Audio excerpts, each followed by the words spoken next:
Good afternoon and Happy New Year to those of you that I haven't already seen this year. Welcome to the January 22nd meeting of the Strategic Planning Committee. We're really excited about our discussion today. Now, we're going to be delving deep into the topic of math. Many of you may have already looked at the slides and tried to figure out, well, what is really going to be different about today? I had to think about that myself and, review them closely. But what I want you to know is that at the meetings you heard about the data from the end of the school year in math. Today, we're going to talk about the current data for the transitional grades of 3, 6, and 9. So I want you to listen because we're really excited about the strategies we're going to talk about. I personally think that we have a pretty good handle on math at the elementary school. We know what we're doing, but we have work to do at the middle school and the high school, a lot of work. So at this time, I'm going to ask my fellow board members to introduce themselves. Good afternoon, everyone. Lynn Harris. I use she, her pronouns. I'm an at-large member of the board. So good to see everyone. Shebra Evans. Also, could the staff around the table introduce themselves, starting with Ms. Sharon? I always want to call you Ron, give you the French in it. You got it right, Ms. Wolf. Good afternoon, everybody. I'm Stephanie Sharon, Chief of Strategic Initiatives. Hi, everyone. Good afternoon. I'm Keisha Logan, Director for Department of Pre-K through 12 Curriculum. Good to see you.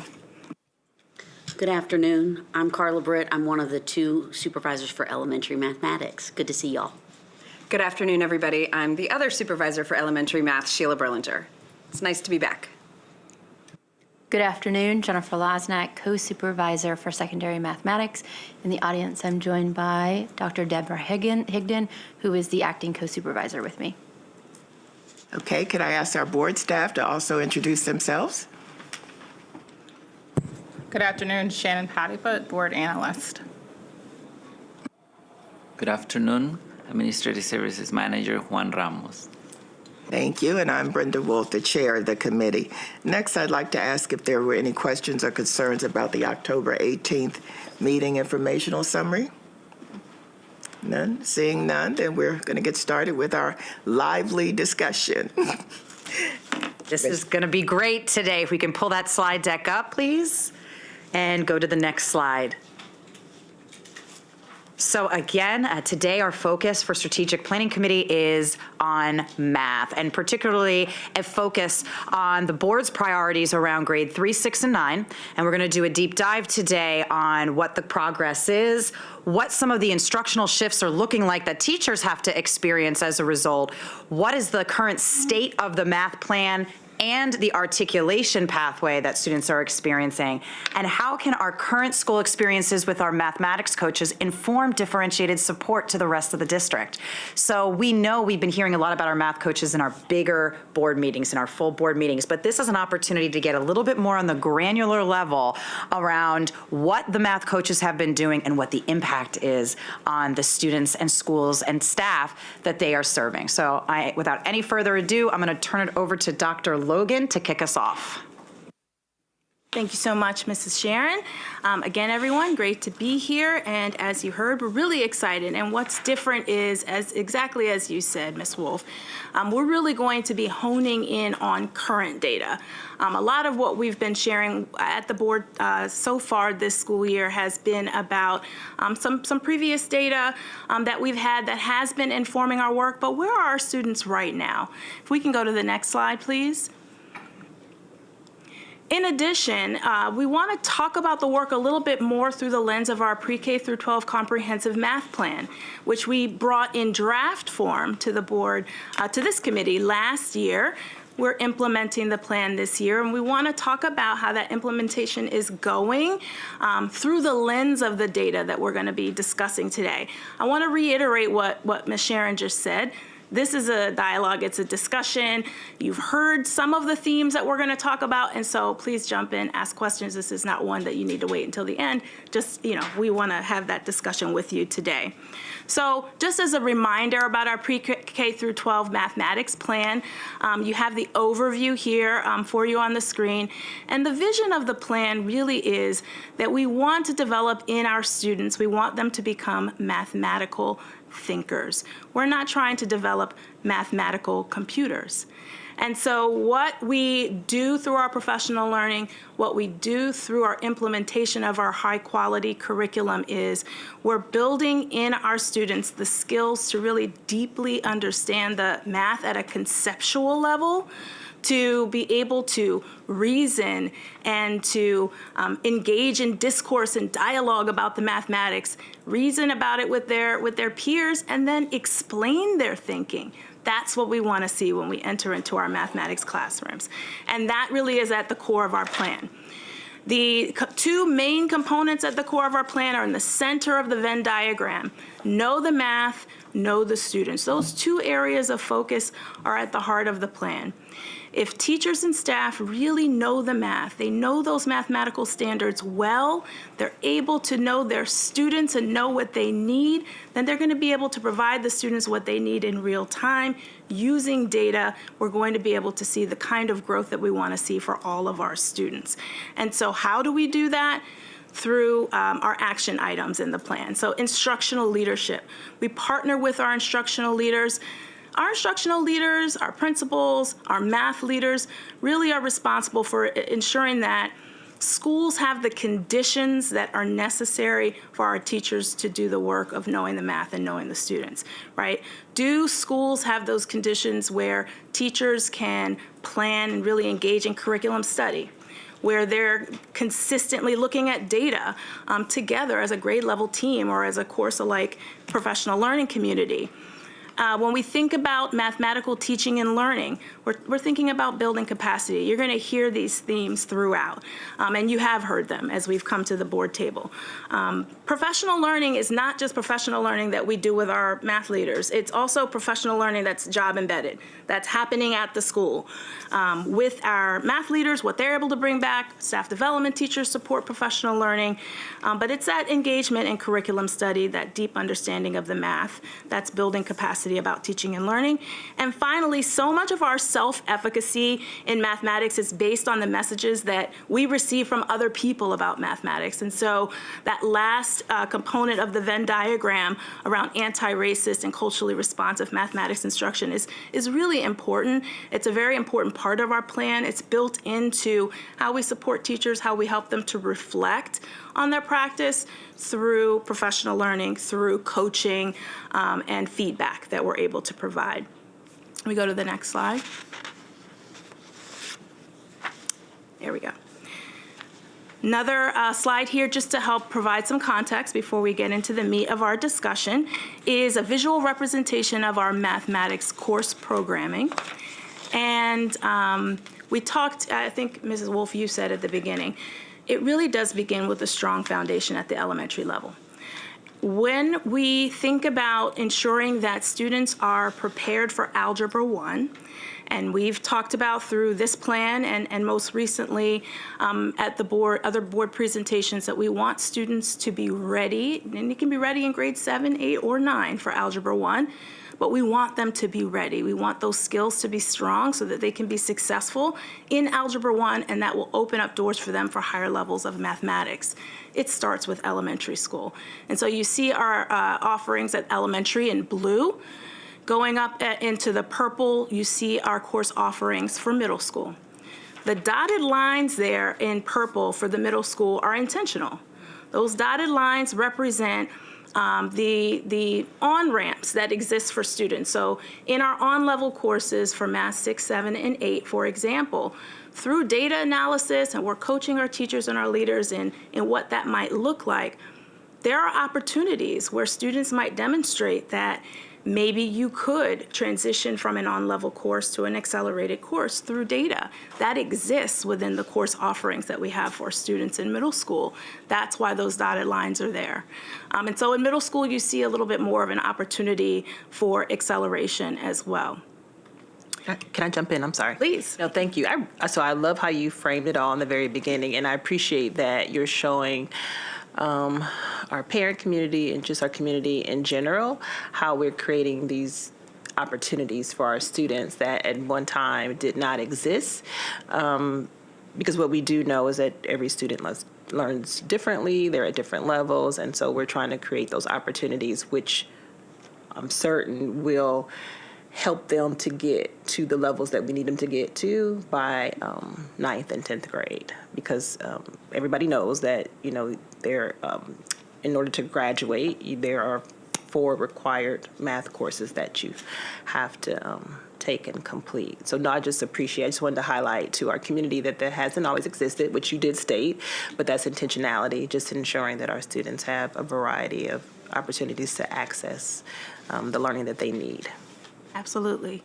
And students do have, when we get up to high school, the yellow are our college and career readiness courses, which students can access in middle and high school. But when you get to the red, there are a variety of courses for our high school courses. And students do have to take, every year that they're in high school, a math course. And so when you backtrack from elementary school, which is your exact point, and you really look at that trajectory, it's important for our community to understand that you want to just make sure that foundation is strong. It's not a race. You want to make sure that the foundation is strong, that students' mathematical understanding is strong. That really is the most important piece, because there's plenty of options for them along the way. Just a quick clarifying question. I see 2 courses here that I'm not familiar with. The applied investigation, I assume that's investigations in mathematics, and then SAM? Yes, statistics and mathematics modeling. So I'm going to have Jennifer Loznak talk about those. So SAM is our statistics course. And then the applied investigations in mathematics is the course that our 6th graders take. That's the accelerated course that's available to them, students who were centrally identified coming from either compacted math, or maybe even they're coming from Math 5, who are identified centrally through our lottery magnet process. So any middle school grade could be taking applied investigations in mathematics? So schools do have the opportunity locally through data analysis to place students in applied investigation in mathematics. We centrally identify students, and schools have a process where they can engage and identify students as well. Thank you. Mm-hmm. So I'm jumping one more time. I'm glad that you explained it the way that you did, based off the comment that I made, that I was assuming that people would make the assumption that our students had the foundation to go to the next level or to go in whatever direction that we wanted them to go, and that's not always the case. Talk a little bit about, so you're showing our mathematics course programming. How are we sharing this information with parents in a way where they understand and know? Because sometimes, and correct me if I'm wrong, that, I think Sierra's just super smart and she can just do whatever, and I might want to reach out to her teacher or the school to push her to get into a course that, based on the data that you all are showing, that I don't necessarily have access to, that might say, well, no, Sierra shouldn't go in that direction just yet. So just talk a little bit about how we are sharing this with parents and informing them that we have the information that states where their children or students should go next in the event that we want to push them a little bit quicker. Absolutely. So this is where our partnership with schools really comes into play. We work with principals, we work with our math leaders to share this information, ensure that they have a really deep understanding, they have the tools necessary around data, looking at data and how to monitor that data just to help to get them to gauge where students should be so they can provide that information, because oftentimes parents and caregivers will go to the schools first, and then also providing the information on our website as well.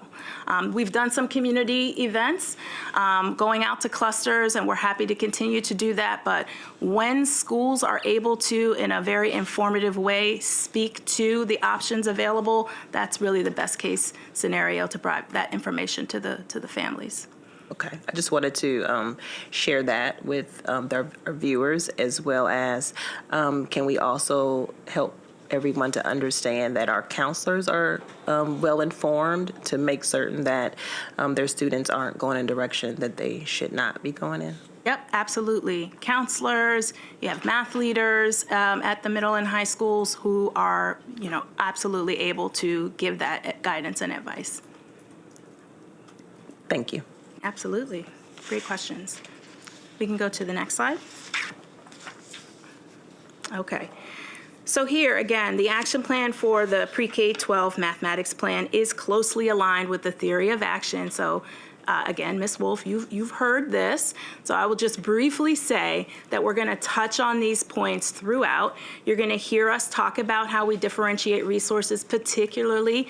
You're going to hear a little bit of a different lens, because we're going to go deeper into some of the impact data, which you haven't seen yet, around the difference that our coaches are having in some of our schools that have coaches, the impact that we're seeing through the data so far for the first half of the year. And of course, that's one way that we've been able to differentiate resources. Of course, you're going to hear about how we differentiate and build capacity with staff through some of our professional learning, and of course, accountability structures. This has been a big one for us, just strengthening that, the capacity of our schools, providing different opportunities of what that can look like to consistently monitor data, particularly at our secondary schools.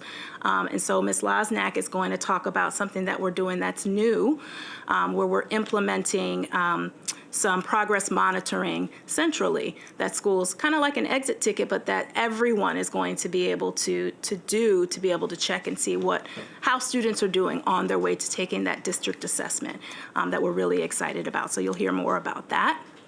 We go to the next slide. And finally, all three of the grade levels that we're going to highlight today will again be focused on these two components of our plan. Focus area number one, know the math. And so how closely are we preparing our teachers to have that deep understanding of the standards? And then action number three, math, teaching, and learning. And so our supervisors are going to lead the discussion through an analysis of current student performance and the data. As we think about the question that you see on the screen, is student learning improving? How do we know? And so I'm going to turn it over to Carla Britt, who's going to get us started with grade 3. I ask a question before you go to that. Sure thing. Do we have data, I'm sure you do, on how many of our secondary, from 6th grade on, teachers that teach math actually have a degree in math? Yeah, I'm sure we have Can that. I get that data? Yeah. Thank you. Next slide, please.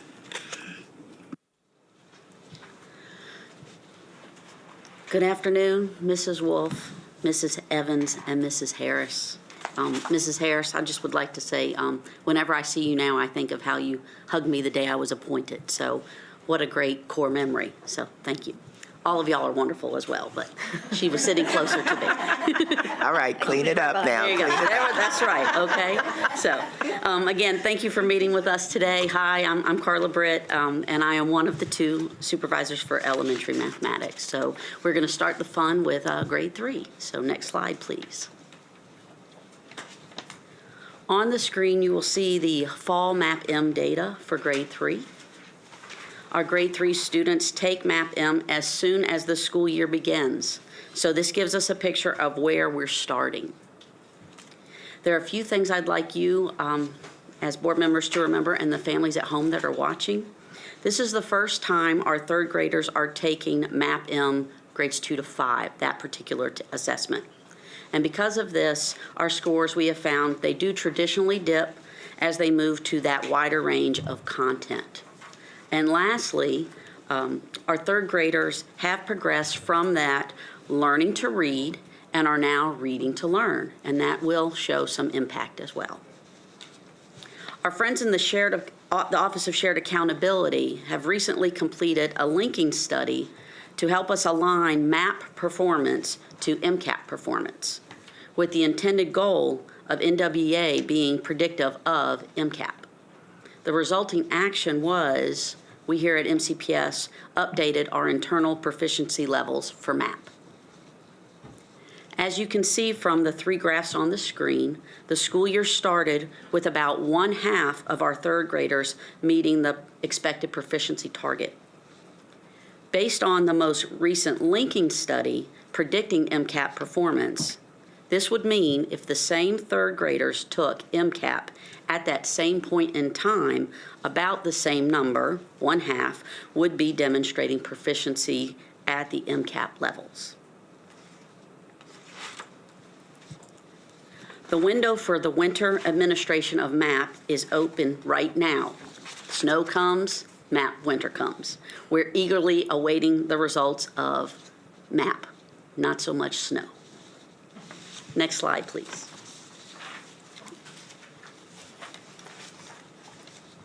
I'm sure that when you saw our slide presentation, this caught your attention. And unfortunately, it may have also brought up some different anxiety. We also know that all of us approach and see mathematics differently. And so if you were a student of the 90s or early 2000s, these may be imprinted as well.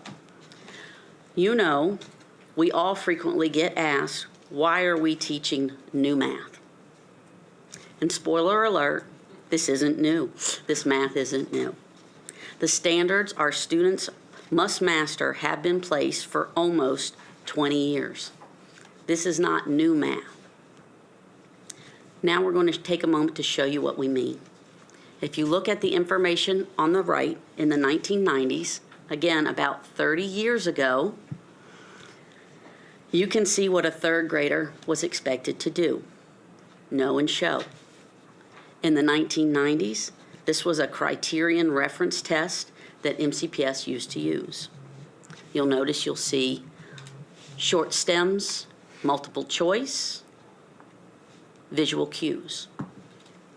Students often were asked to demonstrate their learning by merely computing. To the right, around 20 years ago, this is when we transitioned to the Maryland School Assessment. Students would have regularly heard, "You will not have access to calculators." Remember those days? I do. That's when I was in the classroom during that part. Now consider where we are today with smartphones, smart watches. You can't take 3 steps without bumping into a device that calculates or computes for you. So let's think about what our third graders are expected to do now.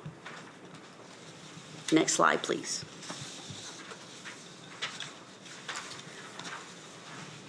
Today, our students are expected to think mathematically, and multiplication is still key learning at third grade. However, now they are expected to reason through situations as they apply the concept of multiplication. On the left is the very beginning of multiplication learning for grade 3.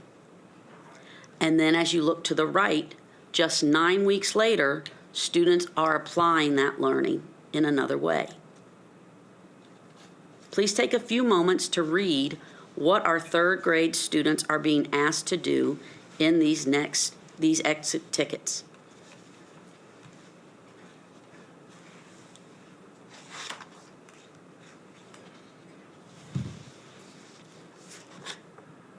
To start with the exit ticket on the left, given during marking period 1, students are given visual cues, such as fill in the blanks, or if you notice to the far left, rows and columns of open circles to develop their understanding.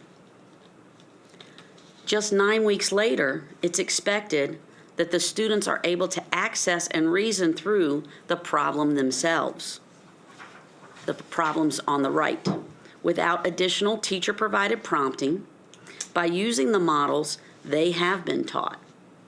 Teachers need to prepare them to navigate each problem and the language-rich content it contains. In this example on the far right, students have to know that a pack and a package are referencing the same object.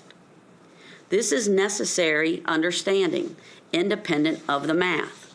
Again, our students are reading to learn. For our math leaders and teachers, knowing the math means knowing the extent of the reasoning and explanations, as well as the roles that the models play in developing the student's understanding. In this instance, it's recognizing the context in which students must use multiplication, not just calculate an answer. A calculator's not good enough to solve these problems. A focus on knowing the math means recognizing that developing an understanding of multiplication is developed over time and is not a singular event or lesson for third graders. The data we are about to share reflects that learning over time. Next slide, please. We started by sharing fall MAP-M data, which showed us where our third graders were to start this school year. It paints the initial picture, but has limited actionable potential on its own. Now we're going to share some district assessment data that lets us look at student progress as learning is occurring. These are the curriculum-assigned district assessments, testing the content being taught, and can more effectively inform teachers' daily instruction. On the screen, you see two graphs. These are for the grade 3 first marking period assessment. It's the first assessment administered in grade 3 as we implement the curriculum. These graphs show 3 different groups of students over the last 3 school years. The blue shows our current grade 5 students, our red are our current grade 4 students, and the yellow is our current grade 3 students. The current grade 3 students, the ones we are speaking about and examining today, started their elementary journey as virtual learners in kindergarten. And we are happy to say they've been in person since then. Each year, if you notice, regardless of the configuration, grade 3, 4, or 5, a higher percentage of students are showing proficiency by grade and by group. Ms. Sheila Berlinger is going to share our marking period 1 and marking period 2 findings related to grade 3 now. Thank you. Next slide. Before we go to the next slide, can we go back for 1 second? Mm-hmm. Thank you. The one thing I want to point out is that we're relieved and happy and cautiously optimistic, and you're going to hear me say that several times, to see that the data is increasing year over year. Each year in third grade, we have more children achieving proficiency. I'm also going to be honest and say we don't have enough children achieving proficiency. So that's going to be really important to share, and it's going to come back as we talk about the strategies and conditions we've been able to create in some of our schools this year. So I want to point that out as we move on. So now if we can go to the next slide, please. And thanks for saying that, because people make the assumption that when we show these numbers that we're okay with how they look, and we absolutely are not. Neither are we. Right. I understand. Yes, neither are we. So in order to echo what Ms. Wolf had framed at the very beginning, how is what we're discussing today different from what we discussed the last time we came in? Where I'm picking up right now is going to begin to paint that picture. We're going to look at some data in as real time as possible. What you looked at just now was going backward, how third graders were doing this year, last year, and the year before. Now we're going to look at just some of our current third grade students. So the first thing I'm going to do is I'm going to give you a little bit of context about who supports teachers, what resources are available, what it's like, and how the conditions vary from one school to another. And then I'm going to explain what you're seeing on the screen. All right? We recognize that most of our school-based math leaders are actually wearing multiple hats. Only 40% of them have a position that allows them to be fully released and just focused on math. Okay? That means that about 60% don't, and in those other 60% of the schools, it's typically the staff development teacher who also absorbs the math support. So they are the school-based staff developer who is also the named math leader. So it's not their singular responsibility. They have a lot of responsibilities.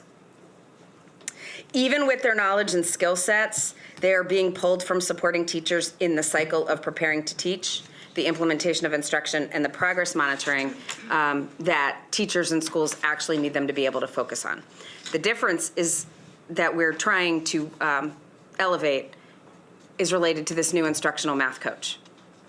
The new instructional math coach position that, thank you very much, you contributed to helping fund for this year and next year, allows us to assign these dedicated coaches strategically to schools of greatest need. By remaining under the supervision of the math team, we're also able to protect the integrity and the intent of how they're addressing their work, how they're supporting their teachers, and how they're remaining focused on students. We've designed the instructional math coach responsibilities to model what it could look like when the designated math leader is fully released, when they're not teaching. They are intensively focusing on the cycle of preparing to teach. They're planning every single week. They are in the implementation of instruction. They're in the classroom with the teachers after they've helped them plan.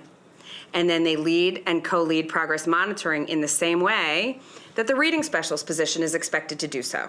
Okay, so we're using this as a microcosm, these instructional math coaches. Just so I'm clear. Yes. Okay, these are math coaches in these particular schools, but this isn't their first year in those schools, right? Because we put the math coaches in the middle schools from last year, right?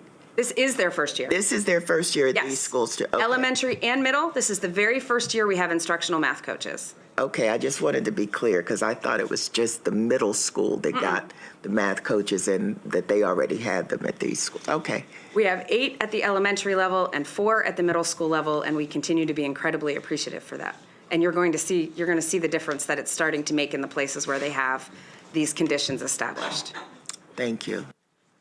Can I ask you one more question? Yeah. Can you remind everyone that is viewing, because there are millions, like that's what I like to think. Can you remind everybody? It's the hottest thing on it. 1 o'clock in the Right, afternoon. right. Can you remind people how many schools that the 4 coaches individually have, just so people have an understanding? Yes. At the middle school, how many do your 4 have? 2 of them have, for our middle school instructional math coaches, 2 of them support 3 middle schools and 2 of them support 4 middle schools. At the elementary level, we have 8 coaches. 7 of them have 4 schools on their caseload. 1 of them has 5. In each school, though, they're only working with 1 team. They're not working with the entire school because of the way the elementary master schedule works. You're only going to be able to give this kind of intensive support to 1 team at a time.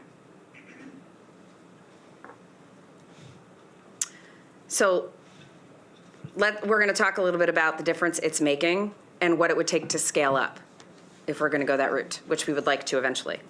So the calendar of the instructional math coach day in and day out has them at the table every week planning with the dedicated grade level team. We have 7 of our 33 schools that have coaches that chose grade 3 as their first grade level they wanted supported.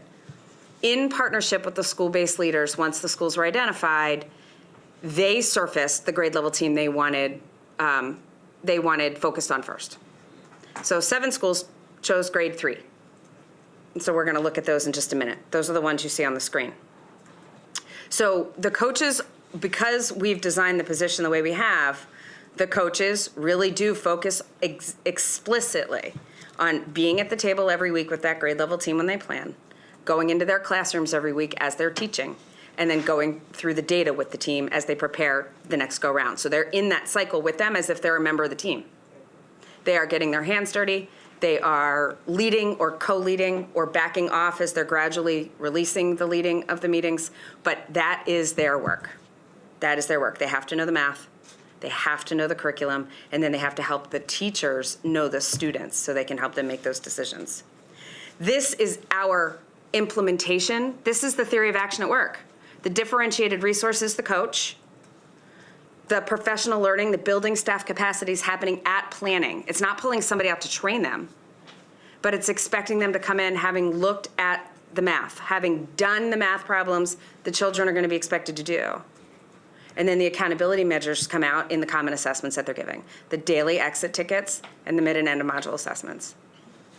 So quick question. So when they're doing when the coach is with the grade level team, are they also helping them to look at the data and performance matters? Yes. Okay. It all lives in performance matters. That's where we pulled this. Right. Yep. I just remember at one point in time we had performance matters, but we weren't using it like this, right? And Yes. I think there was a variety of reasons why we weren't. I'm not going to go into all of them, but I just love that we're using it and it's so effective and it's helping us in real time.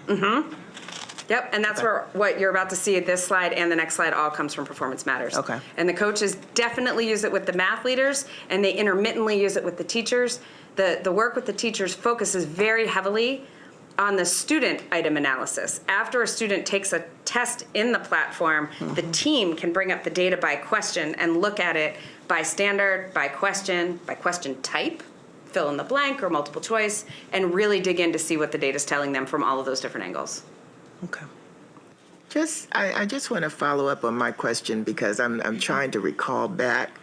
I thought we had math coaches before those we put in last year. So how many total math coaches do we have? Years ago, there were a position called math content coaches. Yes. And so that was a different position and allocation. Okay. And now we're trying to use that terminology of math leader as the person in the school who is responsible for the learning of mathematics. Okay, because I thought I was. Okay. No. I knew that. You're right. And typically there's a, Title I schools have a greater allocation of staffing than the general population. And often what they do is they choose one of their focus teacher positions to designate as the math leader. There was a time when it was called the math content coach, yes. And since we've moved to a model where we ask every school to designate someone as their point of contact, we moved to the title of math leader, just so that it was expected that every school would have someone in the role that would at least be a point of contact and support teachers as much as they can. But that math content coach position was really a reallocated focus teacher position that schools chose to assign if they had the allocation to do it. So if you have a math leader in every school, is everyone getting the training in order to be able to support the teachers? Has this been scaled up, this kind of thing? So the work that yes is the first part of the answer to your question. There are 5 meetings a year where we bring all of the math leaders together across all of the elementary schools. Periodically, there's required summer training, but we do try to bring all the math leaders together 4 to 5 times a year. I'm sorry. No, go ahead. I was just trying to understand, though, what's the qualification for being selected as a math leader at the elementary school? Yeah, I mean, I'm assuming it's the same pretty much across all of the schools, depending upon what level math is in the building. But what do you do in elementary school? Because part of the research, I think, shows that our elementary school teachers oftentimes aren't as strong in math, and that's where the weakness has come in. You're right. As an elementary, and I'm going to speak for myself as an elementary certified teacher, going through my elementary degree program, I really was certified as a generalist. Yeah. We don't study a content area like a secondary person or a post-secondary person does. And so you come in with surface experience and surface understanding, unless you choose to study something a little bit more deeply. I would say that for your general school leaders at the elementary level, as they're looking to fill that math leader position, they're looking for folks who have a passion for mathematics, who've been teaching it well for their students or for students in another building. There's not a credentialed requirement, if that's what you're asking. Well, maybe. That's what I'm just trying to figure out how they're selecting math leaders at the elementary school level and how you're ensuring that they have the training and experience necessary in order to be able to support teachers because, as you say, elementary school teachers are generalists. And a lot of them, just don't have that level of I mean, I have a degree in math. I have a hard time understanding this Eureka the way they're teaching it. And so I'm just trying to figure out how this is working and whether this is working consistently across all of our schools. It's not yet. And that's exactly why we asked for the instructional math coach position that we've created the way we've created it. The conditions that we've put in place for these 8 coaches look different. It's a very limited scope of what their responsibility is that's very targeted. And at the elementary level, there are a lot of other factors at play that interfere sometimes from being able to protect a position in this way. And historically at the elementary level, there hasn't been a certificated position for, quote, a math specialist the same way you get a credential for a reading specialist. The parallel expectation or requirement's not there. I think that's what I was looking for. Just what you said right there. Thank you. You're welcome. So what we're trying to do, though, is show through our theory of action that with that targeted focus, when the adult truly does know the math, to your point, Ms. Wolf, that they've studied it and they understand the standards, they're going to be better equipped to teach it. And the only way to be better at the math is to do it and to talk about it. And if it's not something you've done before, you need someone at the table to help you do it.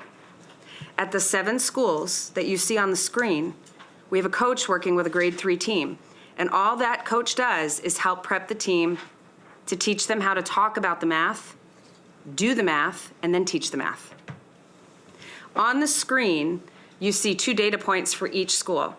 The first one, the light blue, is the percent of 3rd graders who were proficient on the marking period 1 required district assessment. The dark blue is the percent of 3rd graders in that same school who were proficient on the 2nd district assessment in marking period 2.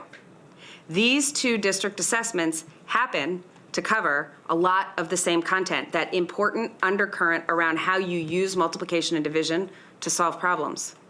So they're very similar and they're comparable.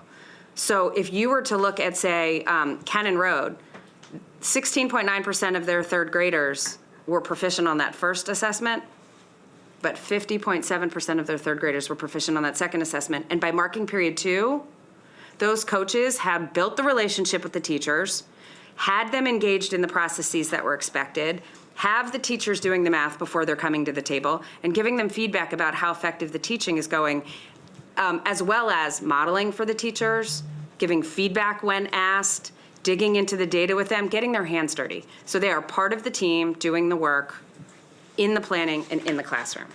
Let me ask this question. So does that get back to what Ms. Britt showed earlier about how it looked in the 90s versus the 2000s? Do you think that we weren't really thinking about the level of knowledge that our teachers had in math because of the way we were teaching it, right? You didn't really have to, let me rephrase that for whoever's listening the way I'm saying. It did not hurt school districts with teachers not having a strong, like a really strong or background in math in that way, just because of how we were learning it. And so as you showed how it progressed over the decades, the way that we're asking for students to learn it now, you do need to really have a real in-depth knowledge of the instruction.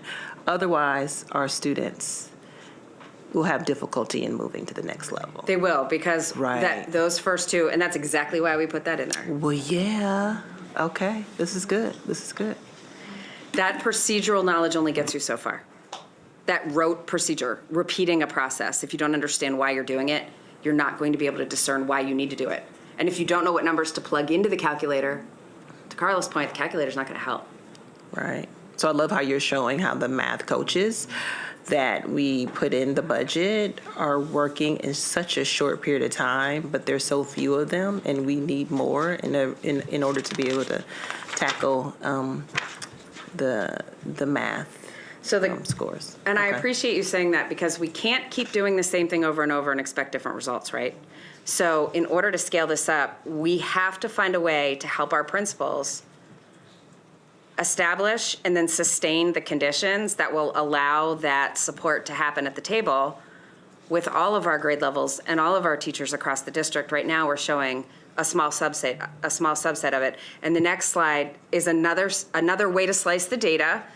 Again, and I'm going to say this from the beginning, we see growth, but not enough yet. Okay, we're not good with where the overall percentages are yet. Okay. I agree. Okay, just want to make sure that everybody out there in TV land, computer land hears us. No, but what we've been telling our community is that we're going to monitor the progress. Yeah. And by us monitoring would determine and dictate what we continue to do or what we stop doing. So showing this progress, how we monitor it, we can see that what we're doing is working, right? So anyway, yep, thank you. No, thank you. We need you to be able to see that. What did you say the 8th math coach was doing? So, every one of our coaches has multiple grade levels. So even these 7 who have 3rd grade in this building might have kindergarten somewhere else, might have 5th grade somewhere else. They are truly experts in elementary mathematics, and they're able to support any of the grade levels. Of their 4 teams, 7 of the 8 happen to have, or 6 of the 8 happen to have, because we have a duplicate in here, 6 of the 8 happen to have grade 3. Well, I'm glad you said that, because I was kind of wondering if they're supporting 3rd grade, what happens when the children go to 4th grade? It's funny you say that, because we actually have a recommendation for a school whose team is about ready to be released independently. And our recommendation is that the coach actually move up to the next grade level, so that when these kids move up, they'll have a team that's ready. I was just going to say that because I want to see the data, see the line, follow Yes. it, and see if there's a progression so that you know that you're getting real benefit from this. So thank you for that. So next January, Okay. let's write that down. We'll ask and answer that question. So here's another way to slice the data. This takes those 2 assessments. Remember I said marking period 1 and marking period 2 focus very heavily on multiplication and division? So what we did was we narrowed the scope a little bit to just the items specifically that we're talking about, the multiplication and division from the 2 assessments, to look and see how our students are doing with that specific topic in comparison to the district. We know that in order to close the achievement gap, we have students who have to learn more than a year's worth of learning in a year. Because if everybody across the district only gets a year's worth of learning in a year, we're going to perpetuate the gap. We're not going to actually close it. Okay, let me start with the red line. The red line represents MCPS. From marking period 1 to marking period 2, district average, 25% more students were proficient with the multiplication and division content across the whole county. A fourth of the kids, another 25% more. When you look at our 7 schools that have coaches, at Arcola, the percentage of students who were proficient in multiplication and division went up by 39%, outpacing the district. At Greencastle, 42%, outpacing the district. I'm going to point something out to you in 1 second. Veers Mill, 38%, specifically on the multiplication and division. Because it's some of the most important content in grade 3, the coach and the teachers spend a lot of time talking about what it is, how to use it, how to model it, and then how to explain you're using it. You're going to notice that Greencastle and Shriver still have asterisks by their names. They had not finished assessing, because we're in the middle of marking period 2, they had not finished assessing at the time that we had to finally pull this data to get you the slides. But it looked like this. It knowing that you didn't have everything. It did a week ago. Right. Okay. And there's been snow. So we don't know if they've added their data yet, but we can certainly update it for you. But I just wanted you to know, like the winter map, we're still in that window. So we are, but there were 2 schools that hadn't finished. But every single one of them that has a coach is outpacing the district with the critical content. So let's ask this question, so for people to hear. Is this the normal percentage of gains in 1 year? So that would be analysis we'd have to go back and look at to see, because remember, this is just one market period. Right. It's a very, very short amount of time with a very limited number of schools and one grade level. Sure. So I don't want to make a general statement like For that without sure. doing some deeper analysis. But I think if we could say that, That would be great if we could say that. right? But I also will say that while this is a deeper analysis of just these 7 or 8 schools that are up here, that district average of 25.4, unless I'm incorrect, please correct me, is the average for all of the elementary schools across the district. Grade 3, yeah. For grade 3. Yeah. So you're saying here's the entire district, all the schools, 44 elementary schools, right? In 3rd grade, that's the average. And look at where we're performing. Right. The other thing to remember is these are some of our most highly impacted schools. Absolutely. Every single one of these schools is, all but one, have 74% or higher population of students that are brown and black students. Right. So I just don't want anybody to misunderstand that I'm not celebrating the percent. I'm celebrating the fact that in a short period of time that there have been huge gains. And so if we can continue to do the work in this way, we can definitely move the needle for our students. So Yes. I just know when people view and watch us, the interpretation of the excitement can sometimes be. And I just want to also just point out too, when we talk about a marking period for our millions of viewers, we're talking about the difference of 9 weeks.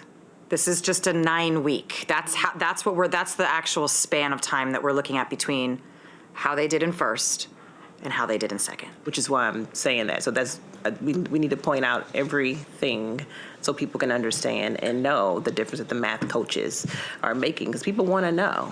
And the change doesn't happen overnight. Adults have to build relationships for work to get going, right? So even that, a lot of that first marking period is just building relationships. I'm going to give you a quick snapshot of how our coaches spend their time. I want to make sure we hand over to secondary because I could talk about this all day. I love our work. Sorry.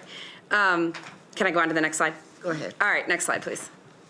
So this is how the instructional math coach at the elementary level breaks down their time. 75% of the time is dedicated specifically to the items I called out in the cycle: sitting at planning, being in the classroom, debriefing with teachers. The other 25% of the time is still tangential to those key roles. They're either modeling a lesson, or they're meeting one-on-one with a math leader, or they are giving a teacher feedback at the teacher's request. Most of the feedback that our coaches are giving is to the team as a whole, because this is not about evaluating a teacher.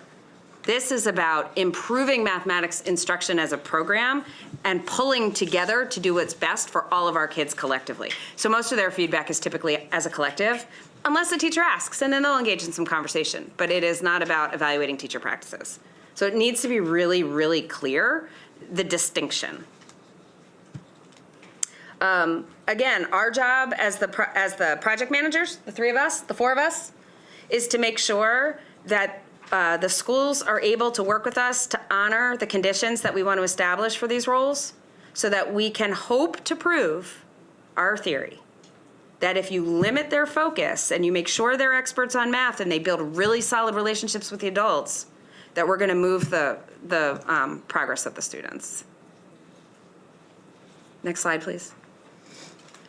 What we have on the last slide for you before I hand off to grade 6 is just some anecdotal quotes from some of our school-based folks. I don't know if you've had a chance to read them yet. I'll give you a moment to do that. We want to take this to scale, and we know what the challenges are. It is possible to replicate this, but there are certain conditions that are going to have to be in place. The school's math leader must be that continual presence. They have to be shoulder to shoulder in planning, in the classroom, with the grade level team as they plan and teach. They can't be pulled.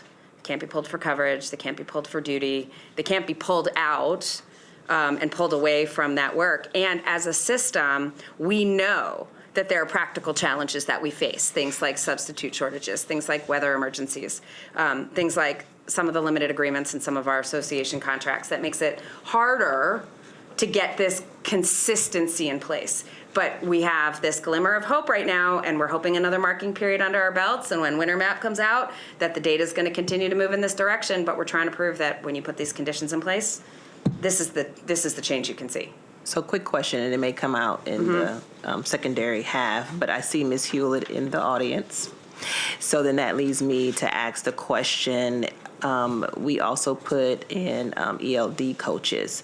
So are they somehow at the table when this planning is taking place with the math coaches that are in the 8 elementary schools and then the 4 middle schools?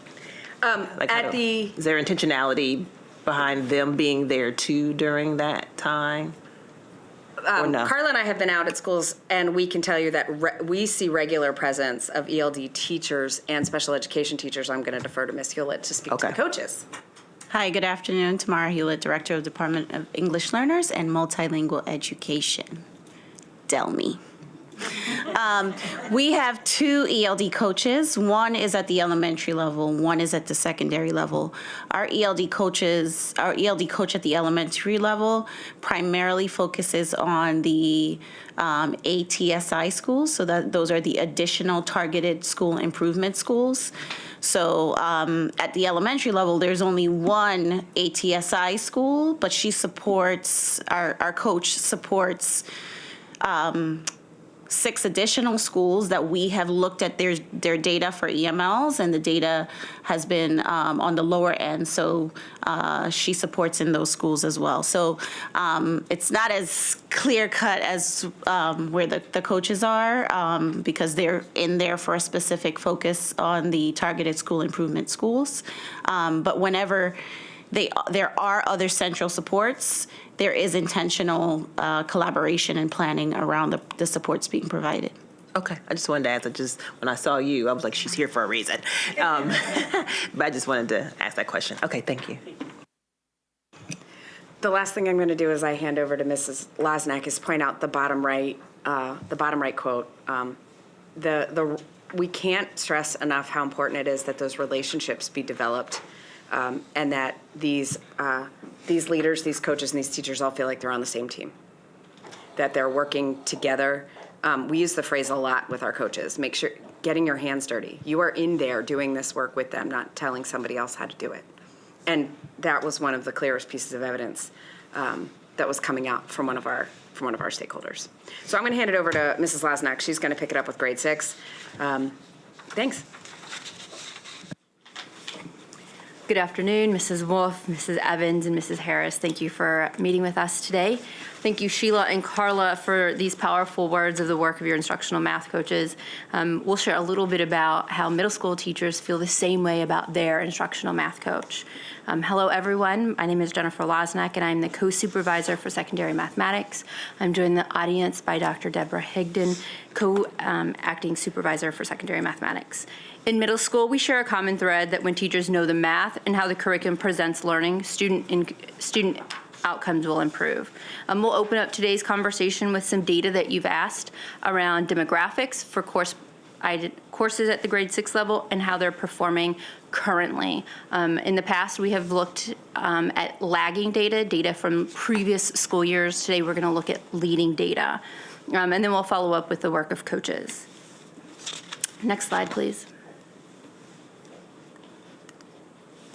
In this first slide, I want to share a little bit about the Math 6 courses that our grade 6 students are enrolled in. As you see, a majority of our students are enrolled in Math 6.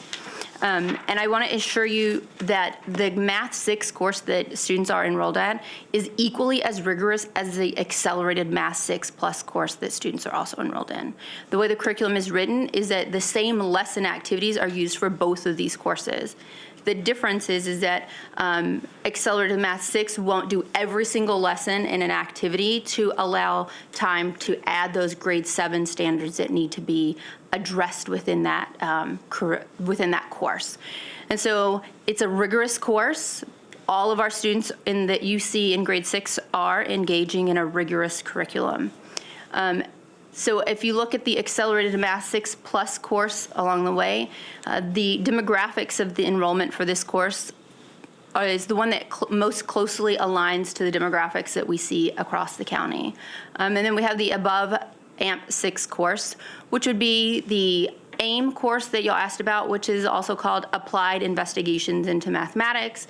It could be the Accelerated Math 7+. It could be algebra.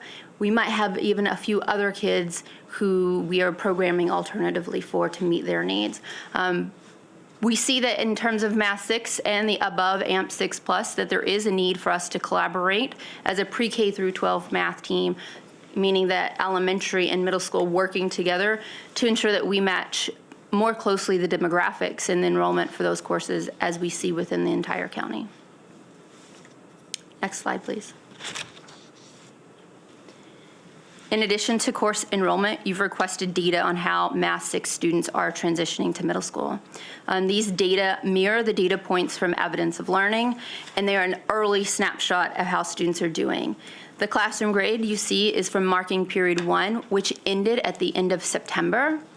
And the external measure that you see up here is the fall MAP-M for students that, the percentage of students that scored a 3 or above. Some of these students took this assessment the second week of school. So this is reflective of what our students are transitioning to middle school with. At a quick glance, we do see the disparity in performance for the different courses. We're drawn to the 1% and the 12% for the external measure. These early data points do not define a middle school student's mathematical journey. What they tell us is how to prioritize our work for the school year. And so we know that we need to turn our attention to the courses of Math 6 and the Accelerated Math 6+ course in order to disrupt that predictability of how students are going to do on the MCAP. And as mentioned earlier, the external measure for evidence of learning is linked to how students are predicted to do on the MCAP. And as Carla mentioned as well, it's new this year because in previous years it's been linked to the PARCC assessment, and this year it's linked to the MCAP. As we've already, to address these two data points that you see here, we've taken 2 key actions. Differentiating the support from the instructional math coaches and specialists to address the curriculum implementation, as well as a recommended assessment opportunities to monitor progress. In the next slide, I'll share some results from these 2 actions. Next slide, please. Before I share too much about the data on the slide, I want to give everyone here and those of you watching a minute to process what's displayed and think about the questions at the bottom. Is student learning improving? And how do we know?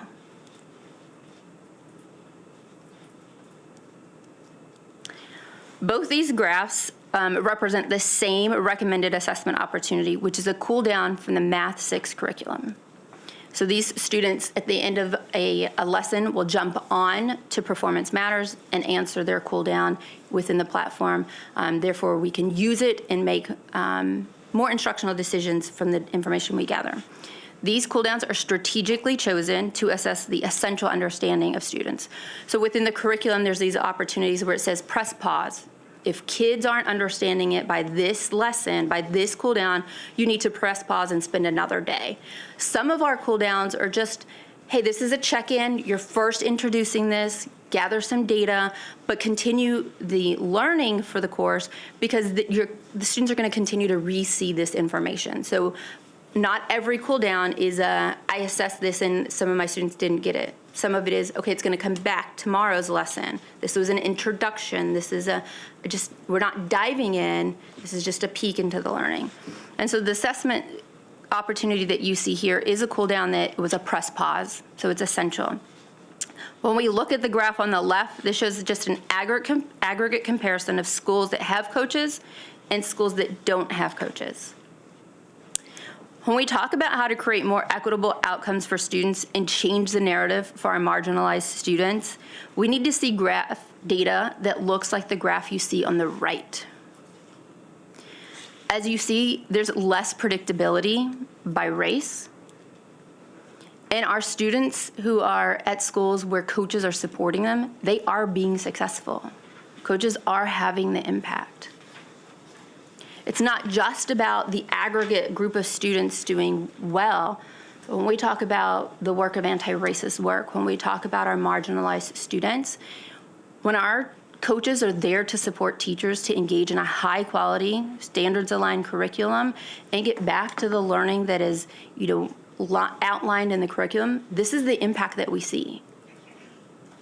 This is the work and the curriculum and the support that our students need in order to be successful.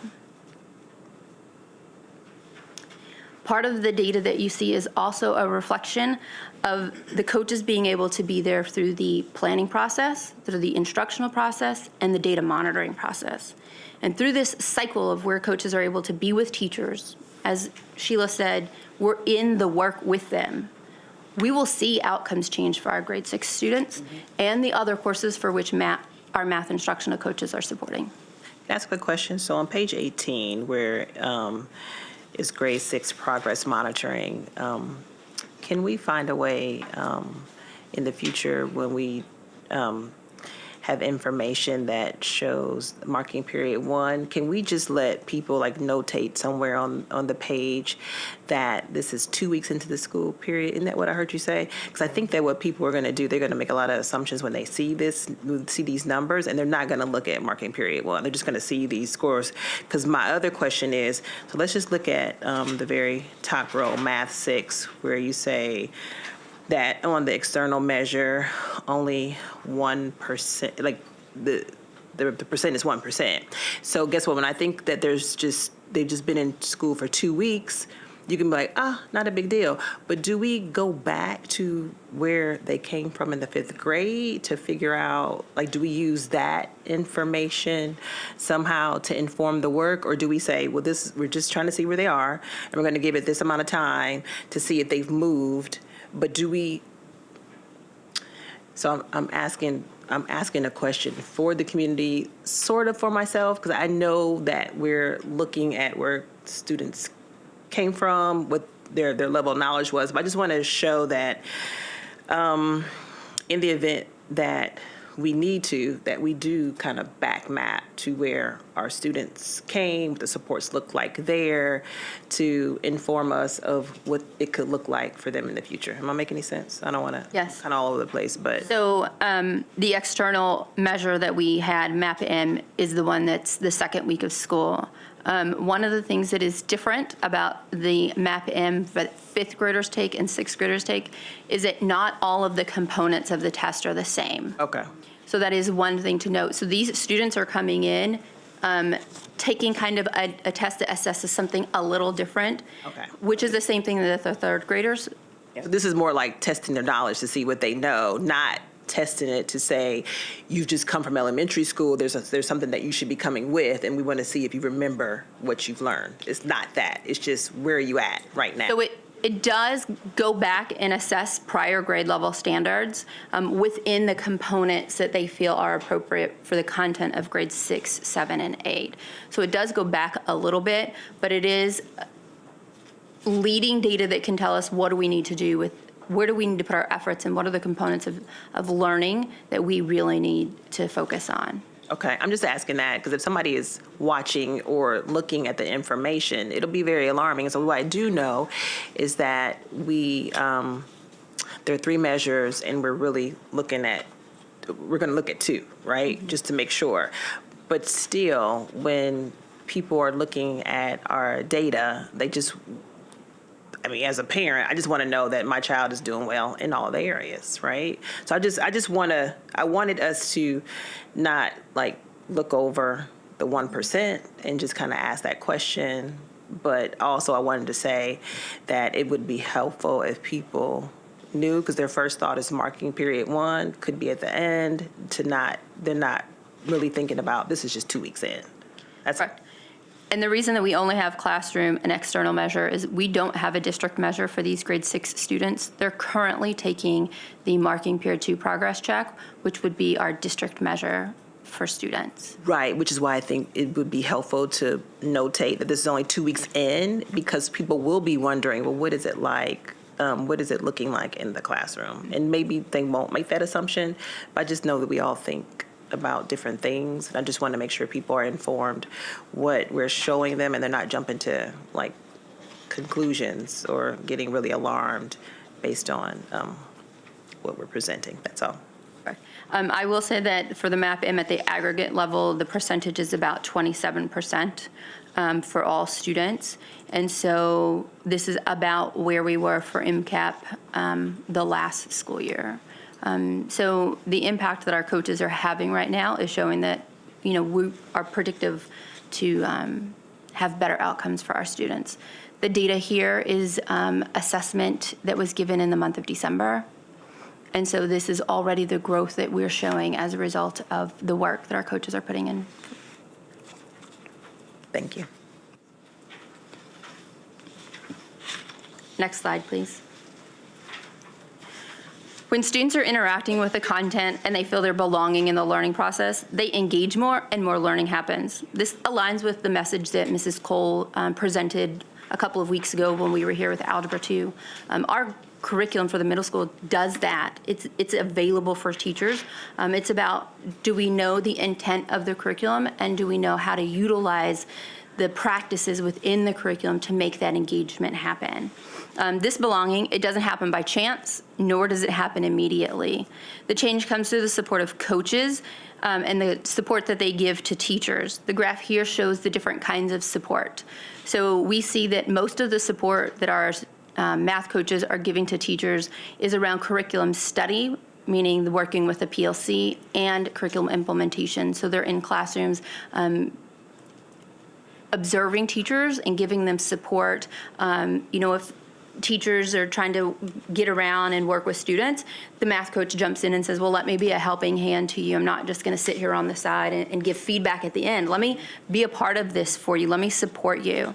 And so additionally, our coaches are also progress monitoring, which would be in the other section of things. We have a few schools engaging with Learning Forward and addressing any barriers that teachers are feeling in the classroom, or just problem solving. Hey, this didn't go well. Can you help me out? What do you think I should do next? In addition to that, we do see that they are co-teaching, and co-teaching is something that is usually planned.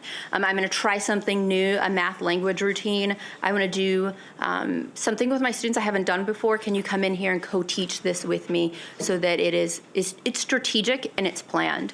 And then the support of school-based leaders. At the middle school level, we do have the content specialist, and so some of our coaches do support the content specialist and say, hey, let's go take let's take a look at some classrooms and see what we see, and how do you give feedback to teachers to say, how are you working with the curriculum? And so those are the things that we see our coaches doing on a daily basis. As a result of the time the coaches spend on curriculum study in the PLC, one teacher said, we are a much more effective PLC because of our coach. We are focused on back mapping and selecting the most important activities that connect to the cool downs and assessments. And we are doing the math beforehand. And that's what we need every teacher doing. It's the support of the math content specialist to set those structures up and to elevate the things that, hey, this is how we can really engage in planning, that everybody is included. And so as a result of curriculum implementation that the coaches are giving, the feedback we got from teachers, the coach has been instrumental in observing my class as I teach, and has consistently made suggestions for better pacing and more student-centered teaching practices for the benefit of all my students. And so teachers desire to do what's best for their students, and they desire to engage them because they know the importance of having students feeling a belonging in the learning process. That's what teachers want.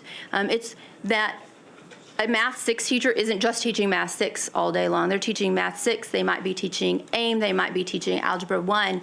And so when a math instructional coach comes in, they're well-versed in the articulation of all these courses. So they're like, here's where we focus on in Math 6, here's where we have to make sure that students understand something so that they're successful in grade 7. So I believe one teacher really summarizes and encompasses everything the coach is doing to support teachers and to support the learning process. She says, I feel a lot more confident in my ability to digest and understand the curriculum. This allows me to be to use more effective teaching tools and strategies. On multiple occasions, she's been able to work with me to help me identify strategies that support EMLs and students with disabilities that I haven't already learned to use, allowing me more and greater access to ideas and strategies. So teachers are understanding, like, when I use what's in the curriculum and I have this math instructional coach who's an expert in the curriculum and sees the bigger picture, and I'm not stuck in the weeds, I can see things, and I can use these tools to really help my students who need the help.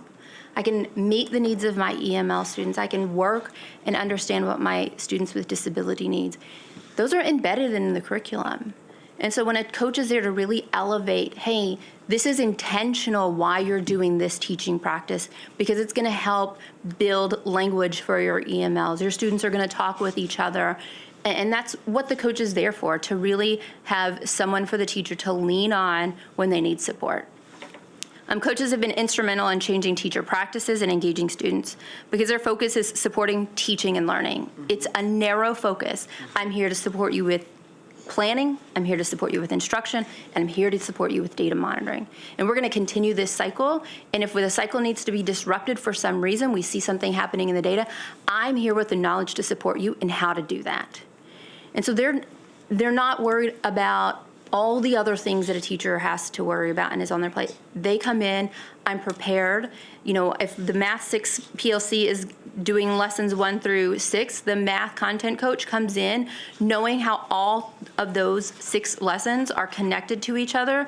And if, you know, something is in lesson 3 and they're behind on pacing, the math coach, content coach can say, you know what, let's only do this activity out of this lesson, and we're going to combine these two so that you stay on pacing, because it's necessary for kids to get through the entire curriculum, because what they learn in 6th grade, we can't just say, oh, you know, you didn't get through the curriculum and you'll be okay in 7th grade. You won't be. We have to ensure that we finish the curriculum, and that's what the math instructional coaches help to do. And I just wanted to just bring one point home as we get ready to transition to grade 9. We have 4 coaches working at the middle school. And, you know, there's a particular need that we see in the data around our students pre-pandemic, but especially post-pandemic. For our middle school students, we're seeing the impact. We're very optimistic about what we're seeing so far, but there's 4 coaches. And so when Ms. Berlinger was talking about scaling up, what's great about the middle school is that we have the content specialists at every middle school.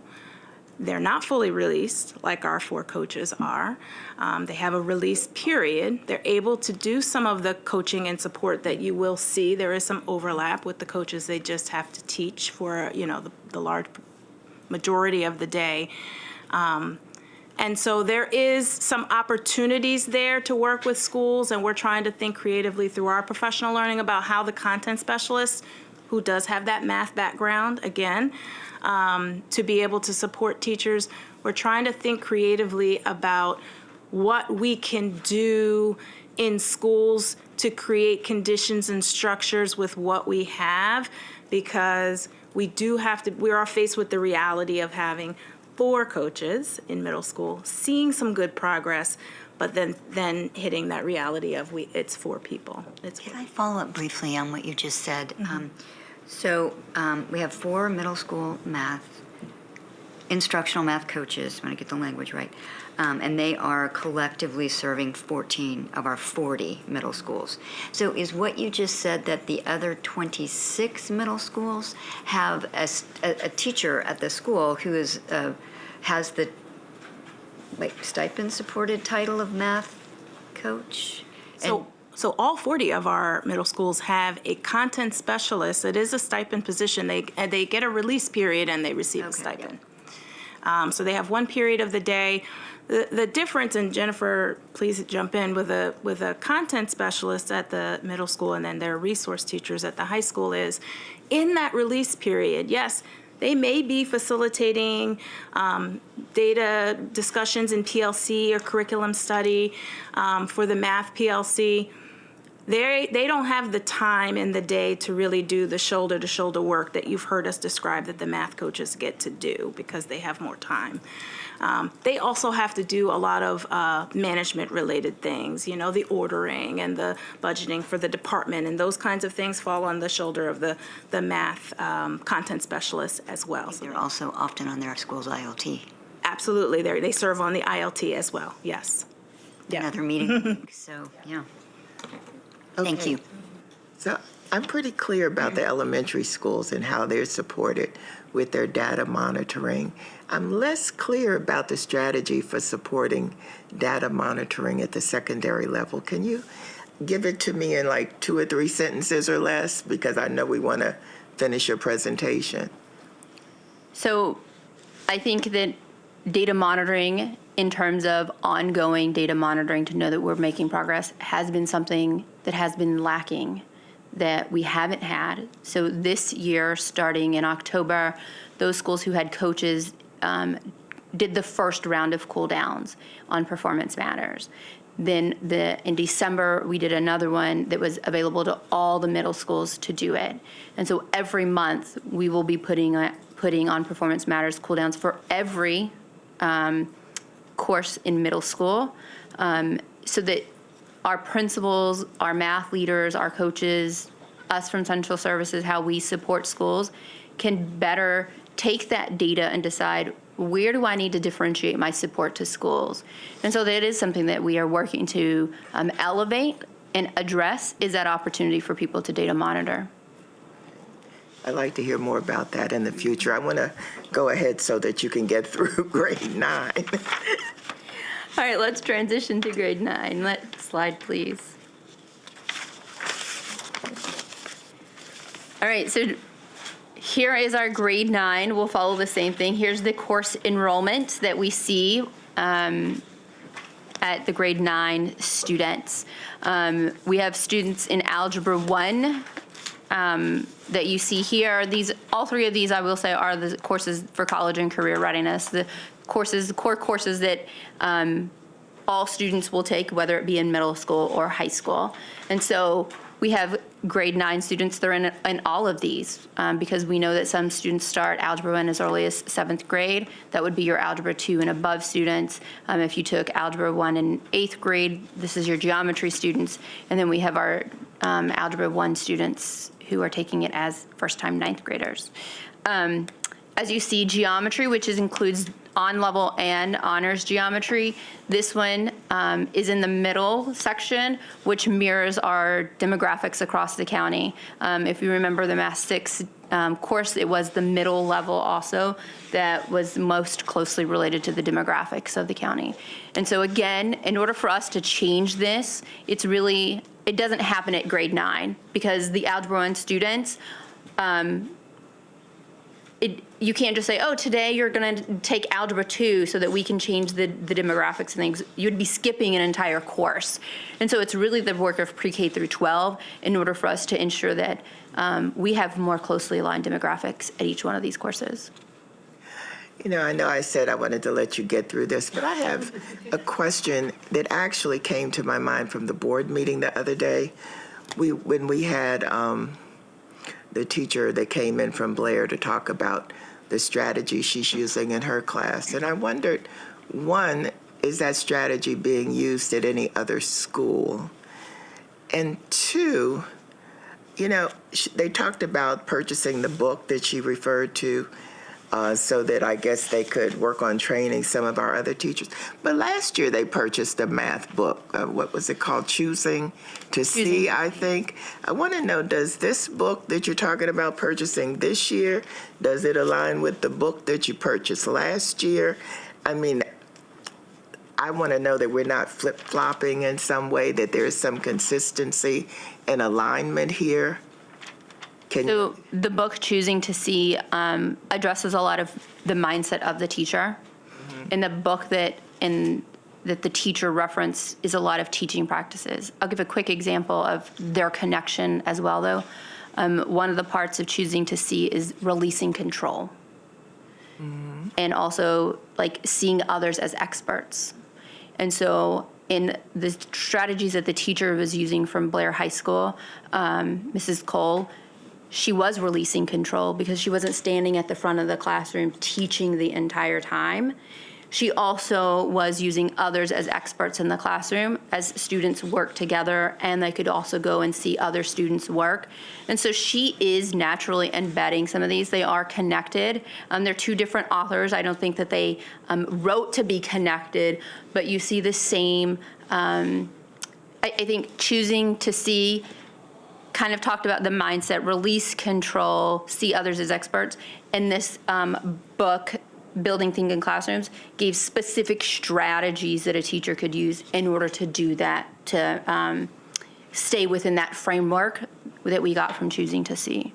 I guess what I was wondering, though, is as I went back and looked at the tape, is I thought it was an excellent presentation, but I wondered, are the students capable of teaching themselves? I mean, it's, in a way, it seemed like, okay, you're going to teach yourself this quadratic equation, how to process that. So I was wondering, okay, we're going to get this book.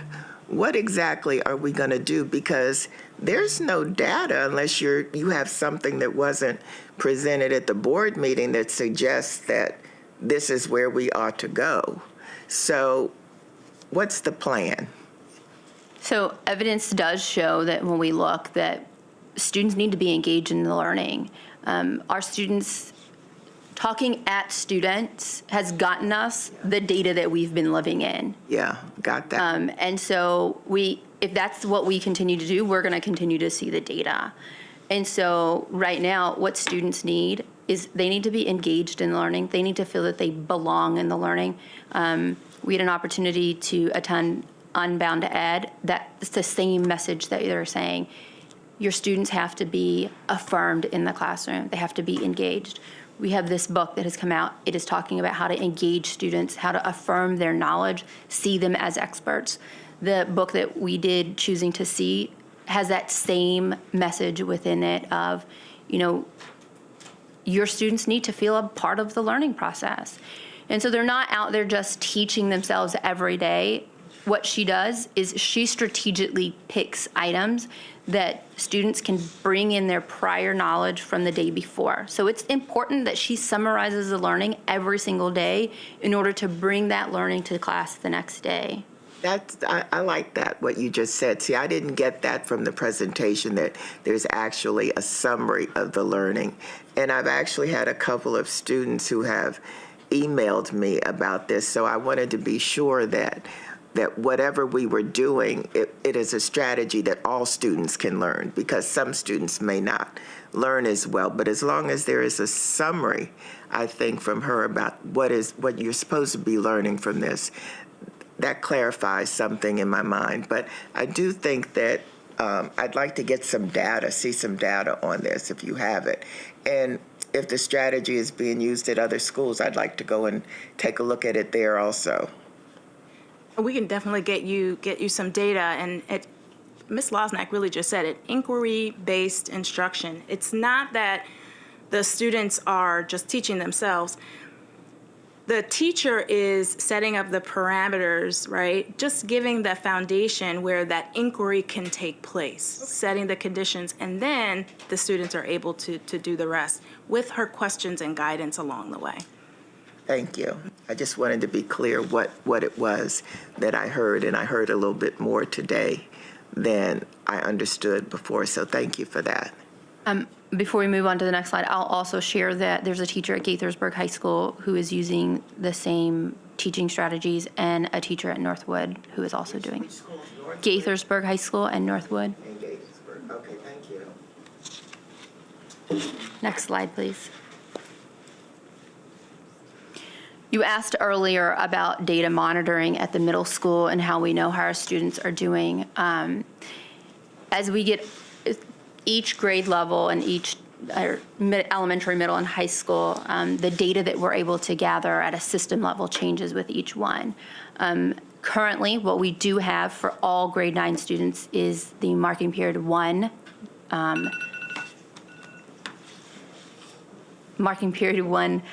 grades. Just like middle school, there isn't a district assessment given yet that we can gather data from. They're currently taking that right now. And for MAP-M was only given to grade 9 students in Algebra 1, and so it isn't given to all students. And so here is currently what we see for our classroom measure. I want to elevate something about the classroom measure for both of these. We only did A's and B's in this. Evidence of learning is C or better both marking periods, or B or higher for second marking period.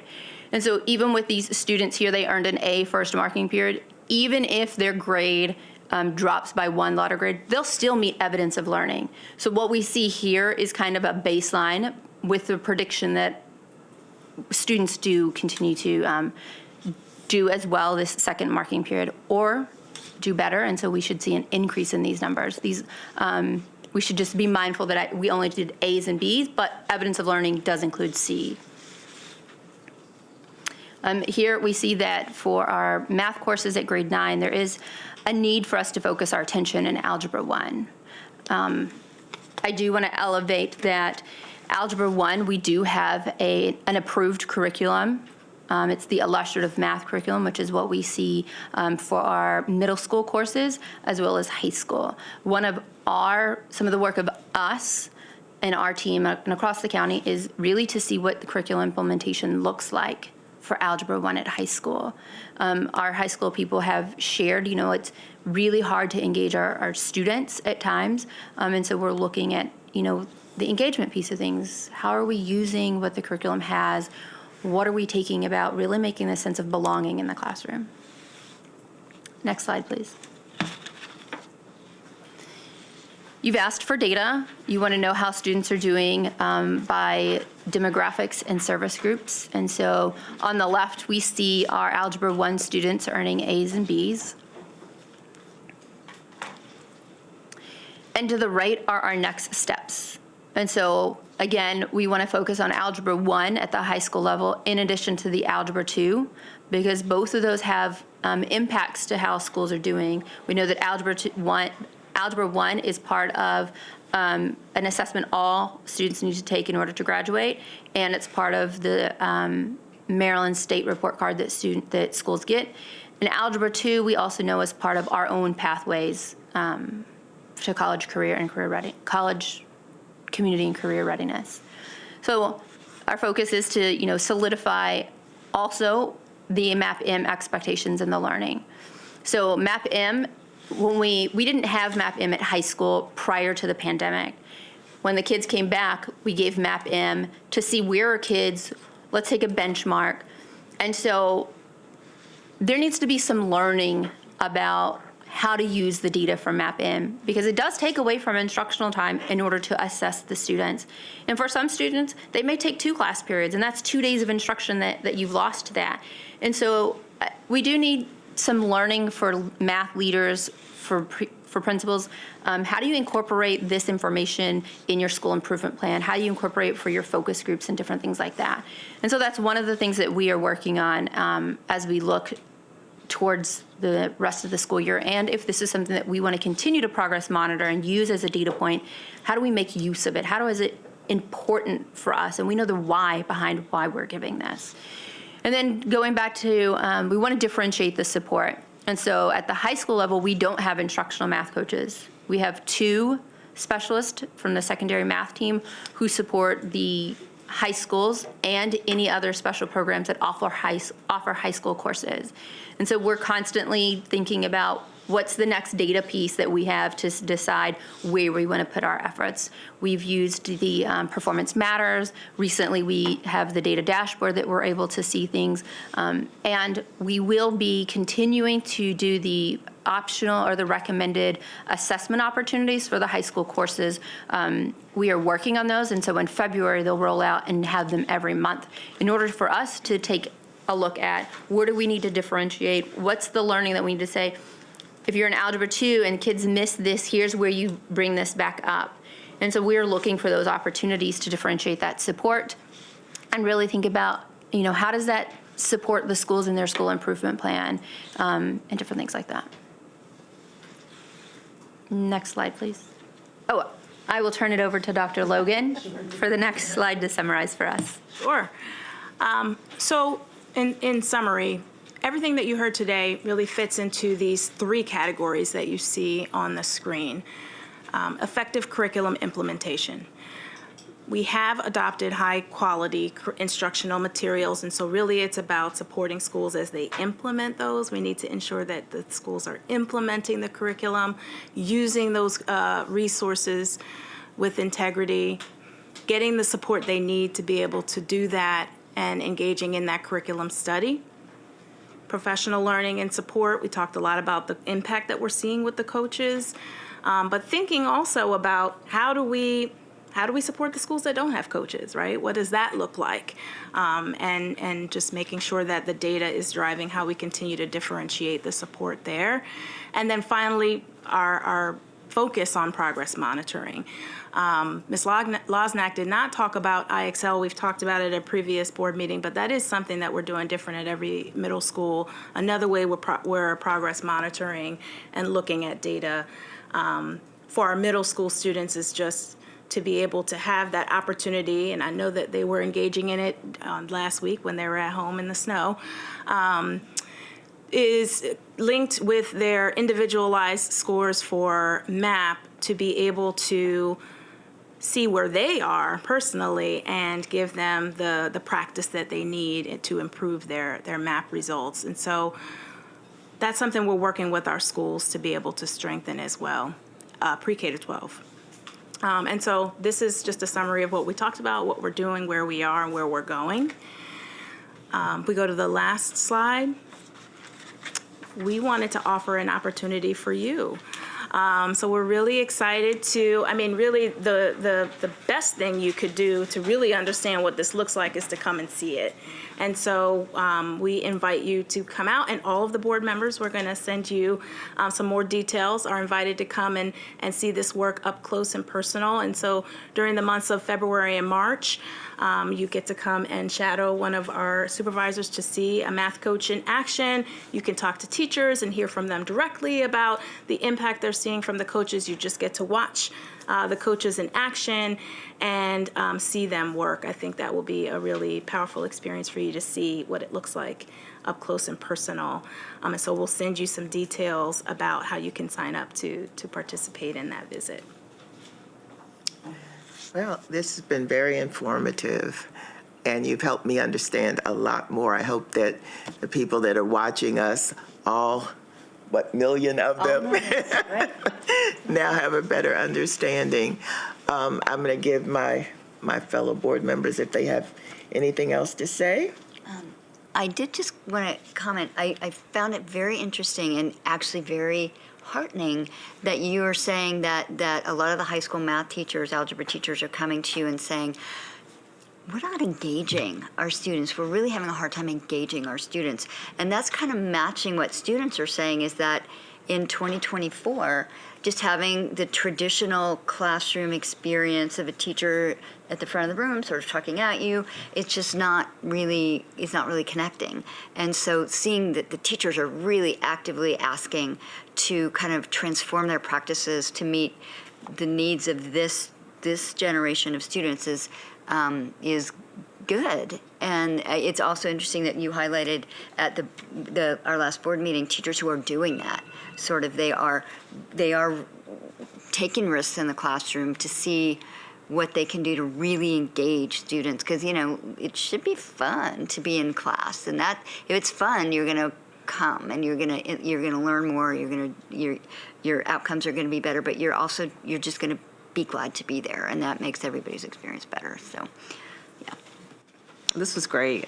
Thank you for the conversation and just for the in-depth look into how we're going about approaching this work. So I had a question. Is there a difference? So we saw how well our schools are doing that have the coaches, right? And I know probably within those schools, which you can't tell, I know back on when we were talking about grade 3, I think we were saying that some of the content specialists have more flexibility than some of our, am I getting that wrong? Some of our class teachers, we talked about 60% could not, right. So to repeat that part, because I wrote down the percentages, but I don't think I tied everything to that. And then I have a question to go with that. Currently, 40% of our elementary schools were able to designate a math leader who's focused solely on math. Okay.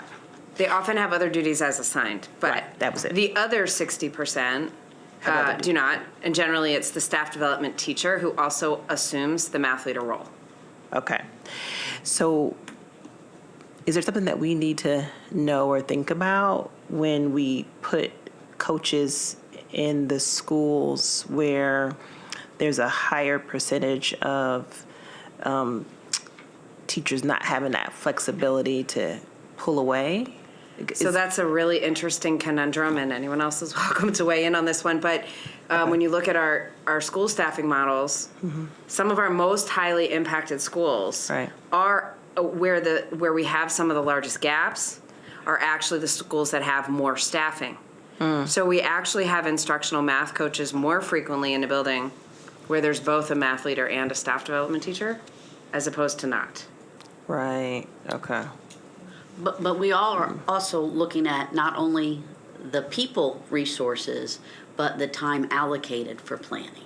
So we are digging into that. Okay. So what's the frequency where a team can be at the table and have that amount of time to focus on math planning, curriculum study? And so we are gathering data with the schools that we have coaches at, and also collecting information from all of the schools around that. Okay, that's helpful to know. It is a critical variable, the difference between having 20 or 25 minutes a week to talk about math versus 45 to 60 or even 75 minutes a week to talk about math. You're going to really understand the mathematics a lot better. Those folks with only 20 or 25 minutes aren't going to get there.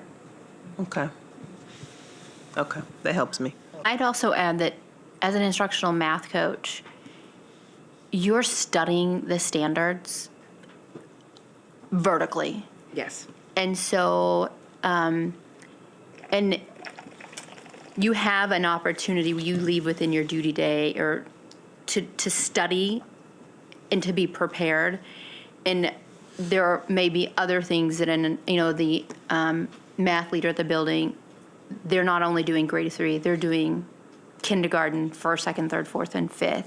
And so their ability to prep and be prepared may vary, and to know the articulation vertically of how does the grade 2 standards connect to the grade 3 standards. So then listen to you say that, then can I make the guesstimation that as you get to secondary, it'll be even harder because you have less of these specialized staff in the building. So my kids went to a Title I school, so I remember the math content specialists and all those. So as I think about secondary, you don't have as many of. Am I getting that wrong? You don't have as many of. So in high school you mentioned there's one person. High school has a resource teacher. Yes, right, resource We teacher. know that at the high school level, in those early slides, we showed all the high school courses that could be offered. Which is a lot. Which is a lot. Yeah. And so the Math RT, which is the building leader, has that one period to think about how do I support all of these PLCs, all of these courses. How do I gather data for my school improvement plan, observing teachers, debriefing with teachers, any of those other leadership duties in terms of instruction or management that they need to do. So I think it is a little harder at the high school to do that. We don't have instructional math coaches at the high school. Right. But at the middle school where we do have them, they have what we call a content specialist, and they have the one period off similarly to a high school RT to do all of those same things. And so they're still teaching 4 classes that they're prepping for and getting ready for and doing their own data monitoring, in addition to supporting everyone else in their department with that. And an instructional math coach comes in with, I'm here just really to support the content, the planning, the instruction, and the data monitoring. And so it's very narrow in focus. Right. Can I add one more thing to that? Sure. So the elementary day and the secondary day are also very different. Right. So the secondary day, the traditional 7-period day, the typical teacher teaches 5 periods and has 2 planning periods. One, they often meet with a team. One is usually for themselves. The elementary schedule doesn't allow for that. Typically, elementary teachers can come together once a week, sometimes twice a week, not once a day. So there are structural differences as well as staffing differences. They both have challenges. Right. And we're trying to tailor the support we're providing to meet them in different ways. Right. Yeah, it's a lot.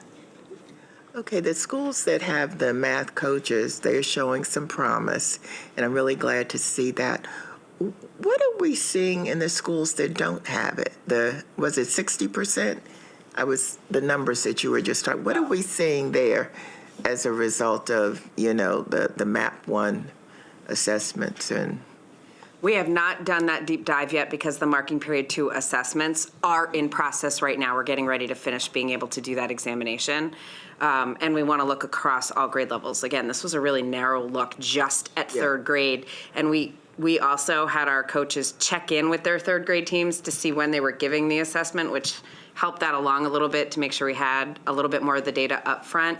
But that is certainly a question we'd be happy to bring information back to you for. At the secondary level, we started the school year with how do you do unit planning within the time constraints of a 45-minute period. And so we did start the year with that. And then our second meeting of professional learning for math leaders at the secondary level, we followed up with lesson planning. And so what should lesson planning look like in today with the curriculum? And so we do provide professional learning for our math leaders. However, it's once a month for an hour and a half. So any messaging, any management kind of things, the professional learning, how to meet the needs of teachers, planning, instruction, our EMLs, our special, all of that has to happen monthly for that 1 hour. And so we are looking at how do we manage all of this? And the support of coaches has really been helpful to do that. It's looking at how do we build the capacity of our leaders, math leaders, to also do that. And I'm sorry, go ahead. what does the master schedule look like to allow that structure to happen for the math leader at the building? I think that's why I was wondering about the strategies for data collection and data monitoring at the secondary level. So, Lynn, did you have something? I did have a question that just occurred to me. When we were talking about at high schools, you're going to have a math resource teacher, but we're looking at possibly up to, 11 different math courses might be being taught by your teachers, your teaching team.